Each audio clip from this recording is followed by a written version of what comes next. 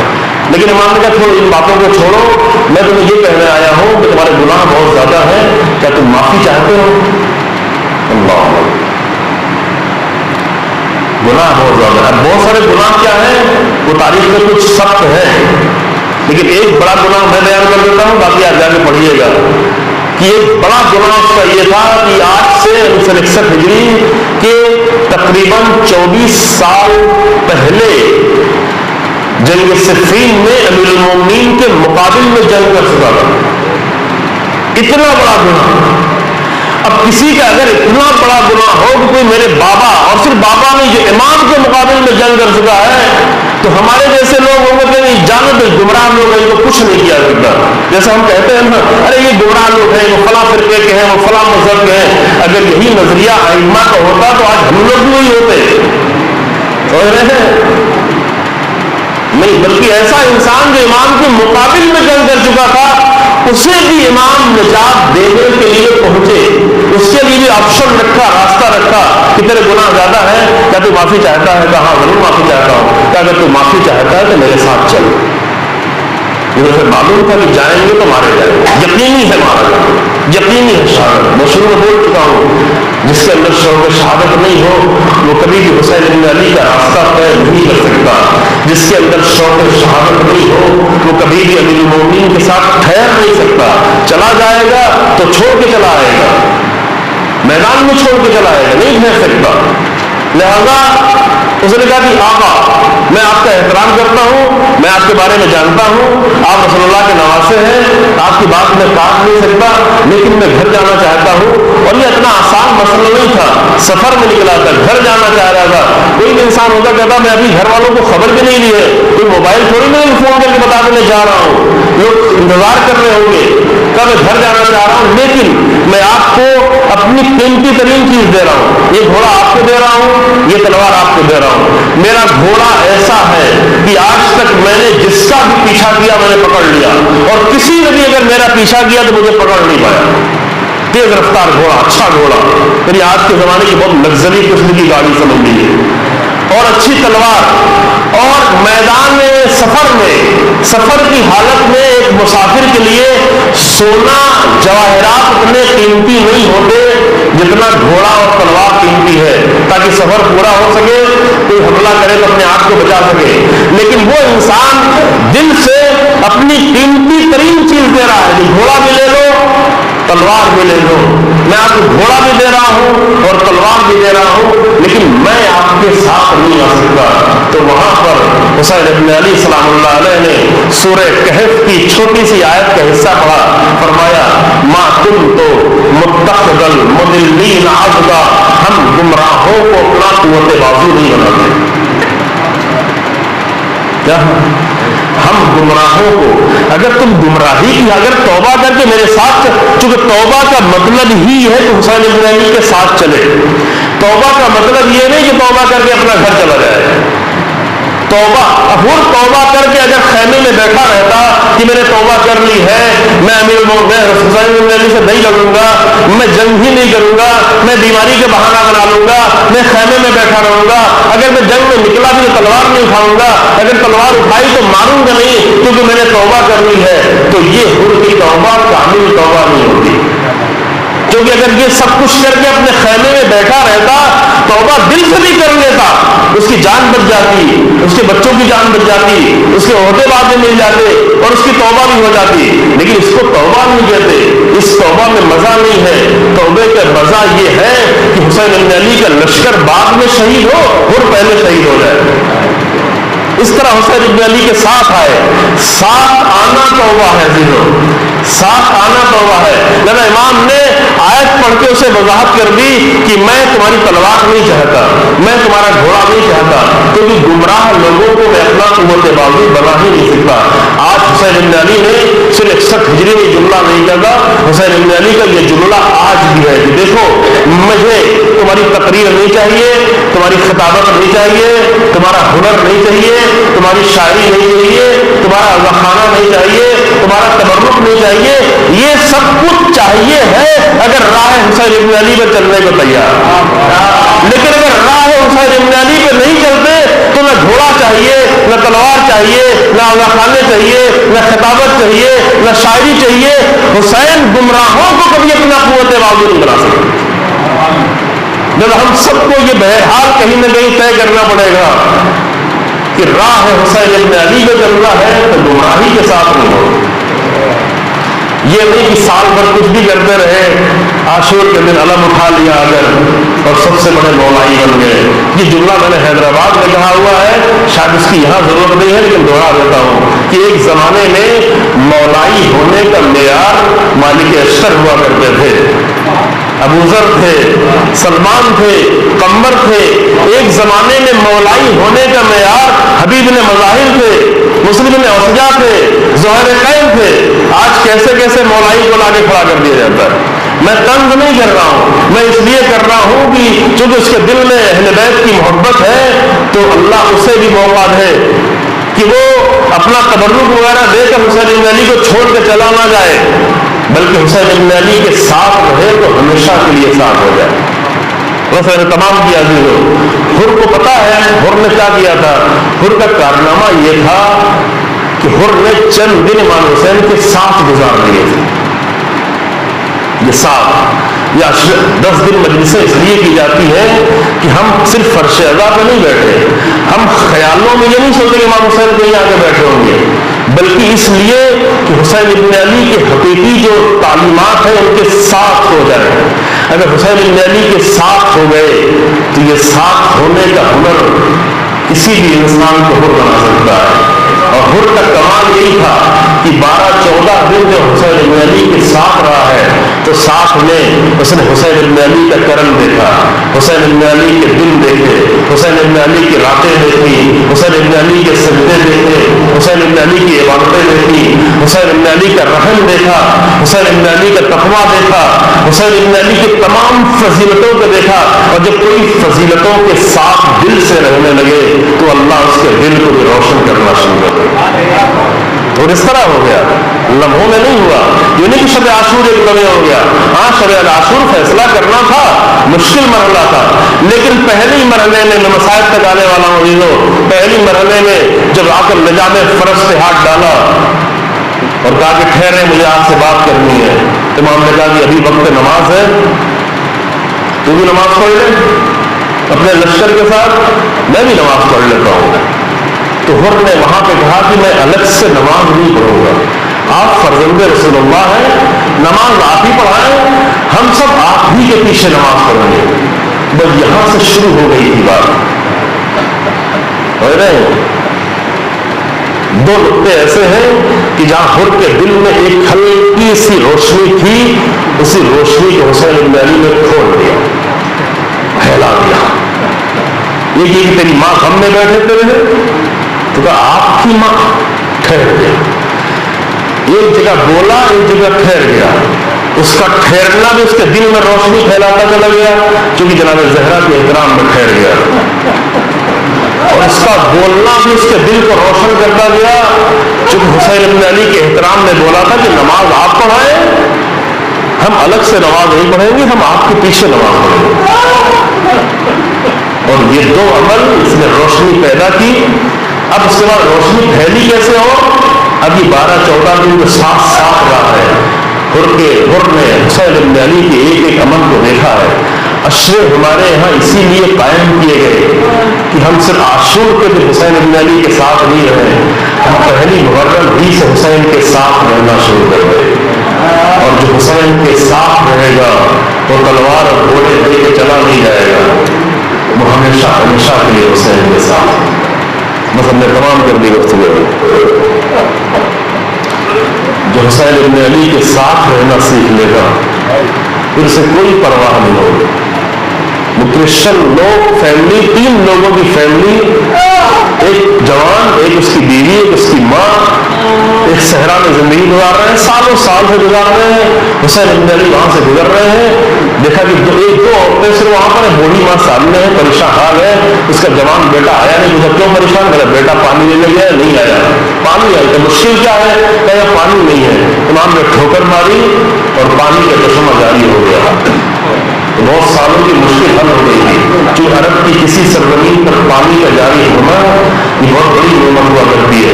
ادھر بیٹا پلٹا تو یہ ماں کہنے لگی کہ پانی تو یہاں نکل آیا ہے، لیکن میں یہاں ٹھہروں گی نہیں، میں اس کے ساتھ ساتھ جاؤں گی، اس نے پانی نکالا۔ اسے تو یہ چاہیے تھا کہ اتنے سال پانی کہاں کہاں سے دھو کے لاتی تھی، اب تو پانی مل گیا ہے، اب تو چشمہ جاری ہو گیا ہے، لیکن جو چشمے جاری کر دیں ان کا ساتھ نہیں چھوڑا جاتا۔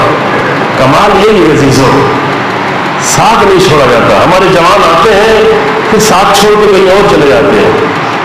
کربلا والوں کا ساتھ نہیں چھوڑا جا سکتا۔ کربلا 10 دن 20 دن 40 دن 2 مہینہ 8 دن کی رسم نہیں ہے، کربلا ایک عزم ہے، کربلا ایک ارادہ ہے۔ کربلا یعنی یہ کہ مسلسل حر کے ساتھ ہو گئے، کربلا یعنی یہ کہ مسلسل حبیب مظاہر کے ساتھ ہو گئے، کربلا یعنی یہ کہ مسلسل اس دین پہ آ گئے کہ جب حسین ابن علی کے عظیم ترین سپہ سالار نے اپنے ہاتھ کٹائے تھے تو ہاتھ کٹاتے وقت بھی اللہ اکبر، شب جمعہ ہے،